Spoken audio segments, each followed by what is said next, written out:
this wonderful world that God created, He created so many opportunities for us to enjoy. He created food that we can eat. He created the beautiful trees, the beautiful flowers, the beautiful gardens, the beautiful places. But how we enjoy the things that God gives us is so important, because enjoying and seeking pleasure from God's creations can be the most beautiful experience, or can actually be a destructive process.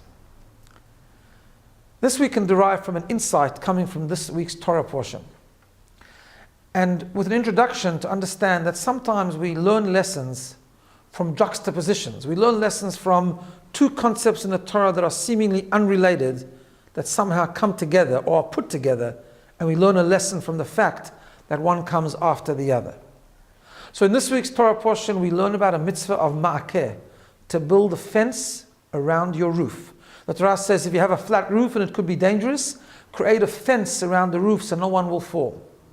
And the details that surround that mitzvah. Right after that mitzvah, there's a mitzvah that is relevant to the concept of planting a vineyard. When you plant a kerem, a vineyard, says the Torah, and it goes on to tell us the laws that are associated with that process. Why is the laws connected with planting a vineyard come right after the law of making a fence? But the idea is as follows.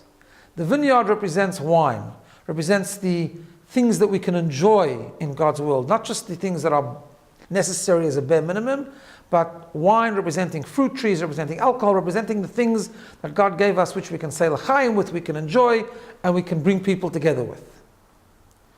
But says the Torah, if you want to enjoy something properly, if you want to derive pleasure from God's creations in a way where it's meaningful, where it brings closeness among people, where it strengthens you, it cannot be unlimited and infinite indulgence.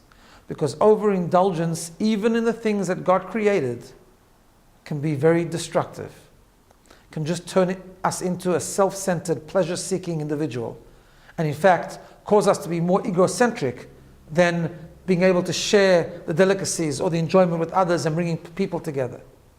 Therefore, the Torah says, first I want to tell you about a mitzvah about making a fence. The fence making is a symbol of boundaries, self-discipline, self-control. Ensure that you have the ability to know when to stop, when to choose to have pleasure, when to abstain, when to engage.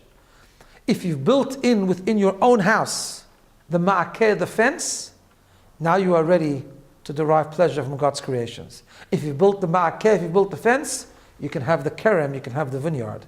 But the vineyard without the fence can cause a lot of problems. It is only with the fence that it can be very meaningful and purposeful. Have a good day and a Shabbat Shalom.